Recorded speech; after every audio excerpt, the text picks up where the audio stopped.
Hi there, Dr. Courtney King, Golden Road Medicine. This is the first video I'm making from our year-long trip around the world. We're here with my family, and we're traveling to different countries where they still have certain kinds of traditional medicine, and any place we go, I'm trying to pick up what the locals use for day-to-day medication, medicines. So this is our first country. We're here in Fiji. We're in the Islands, which are very remote.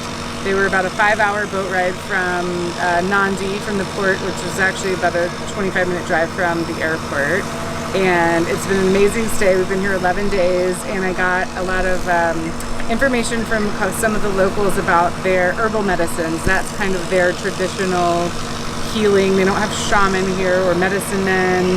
They don't really go to they're 5 hours from a hospital or a clinic. There's no doctor, so they use all herbal medicine. And just on the compound that we've been staying, there's bures here, little huts on the beach. It's been awesome. So I wanted to share a little bit about the medicine. I meant to film the locals teaching me, but I will teach you instead. So the first one here, this is a mango tree, and you can see it's not fruit season right now, so the mangoes are not in season. However, the bark is what they really use for medicine. So this is the mango tree, and the bark. See if you can get a close up of that bark. They chip off the bark, so little pieces like this, and they make a tea with the bark.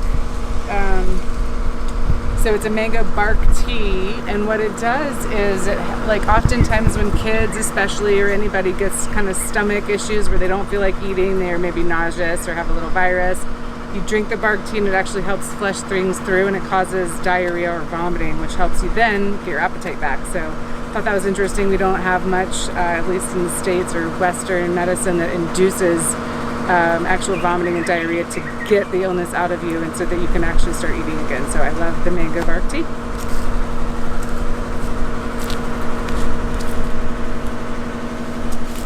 So over here we have the nani fruit plant or tree, and nani's started becoming popular in America. I've seen it at Costco. The juice, it's like a deep purple juice. It's very anti-inflammatory from what I know.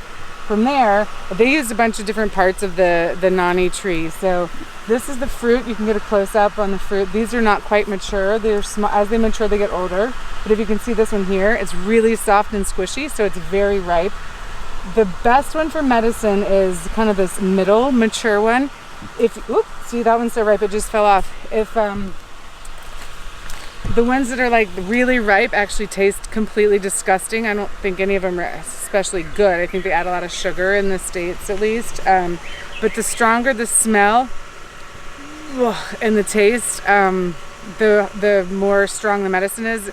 It even helps with cancer. So what they do is they chop it up, usually not the ripe one because they said it's too disgusting. Most of the locals won't eat it, but they've had travelers come through that were sick or had cancer, and they would take the really ripe ones because it helps with all sorts of gastrointestinal issues. But the medium ones here, they chop it up and blend it with water. And this was so cool. There's like a froth that comes through the top, and you scrape the froth off and you use it as a moisturizer. And then you strain the rest of it, and you put lemon into it and drink it like a tea. And then the rest of it, the fibers at the bottom, you can dry that and make another kind of tea out of it. So when you just drink the juice, it's just blended with water, a little bit of lemon, and it helps for, mainly stomach issues, and then the riper ones for cancer. And the cancer, of course, you would need to be doing it daily for quite some time. The other really cool part is the nani tree. They use the leaf, and what they do is they burn it over a fire just enough to get it really soft. They don't quite like singe it really, but they get it soft and pliable, more so than when it's fresh. And they put it on their joints for osteoarthritis and for joint pain. And so the medicine in the leaves really help with that inflammation and the arthritis. And this, we have a papaya tree, which is obviously very common. We've had papaya at most meals since we've been here.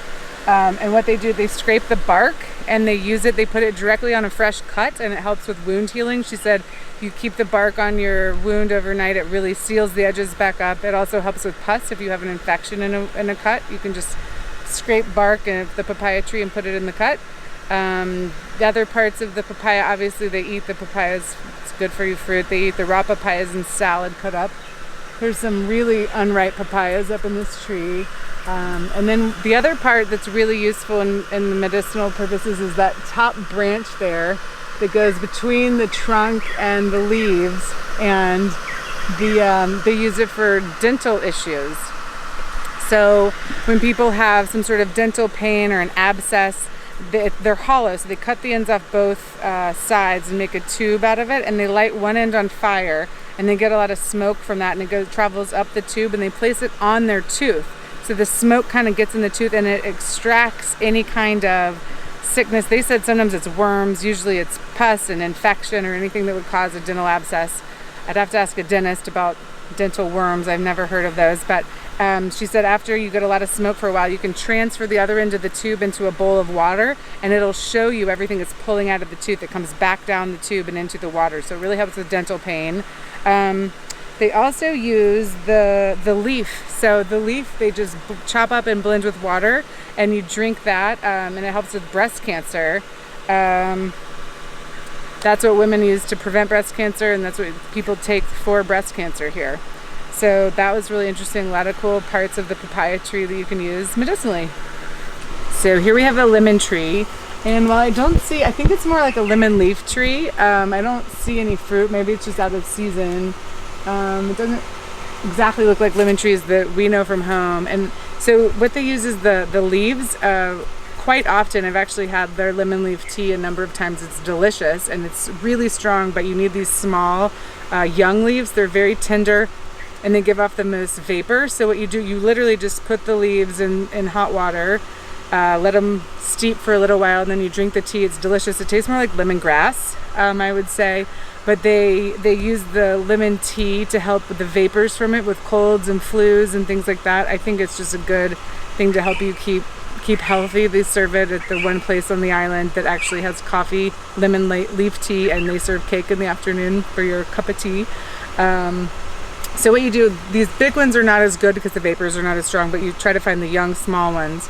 And so that's for help with colds and flu. They also use the bark of this tree for helping for breast milk. So you scrape bark from the roots of the tree, and you take parts of the roots and you scrape them, you clean them, you cut them, and you actually boil the roots for at least 10 minutes. So you really kind of need to get the medicine out of it, and then you feed it to women who are breastfeeding and having trouble lactating.